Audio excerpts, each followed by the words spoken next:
Ladies, wakati unadate mwanaume, then akuinvite kwake ukuje umtembelee.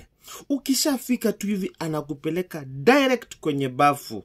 Akuambie baby, naomba unifulie hizi nguo. Wewe ndio huyo umejifunga leso, umeanza kuchangamka hapo. Hata kama ulikuwa na makucha, toa.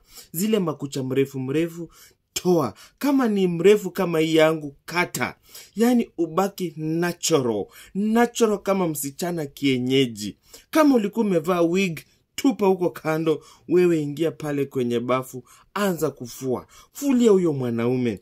Then ukifika kwenye jeans zake, akuambie baby, sipendi jeans zikifuliwa na brush. Wewe fua tu na mkono.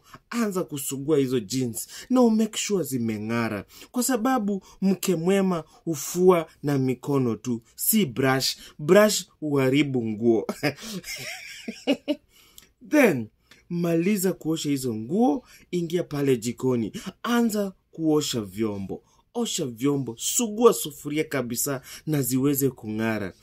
Kisha chukua mop hiyo nyumba vizuri, utandike viti, utandike kitanda, yani make sure kila kitu kiko in order.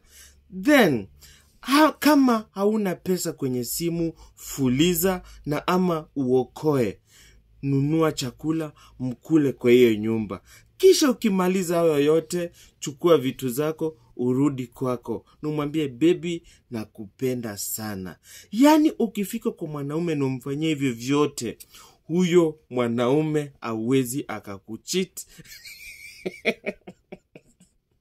Na hawezi akakuacha. Jaribu hiyo na utaniambia. Haki, huyo mwanaume atakuwa na kupenda sana. Atakuwa anaimba tu wimbo wa mapenzi kwako. Jaribu hayo.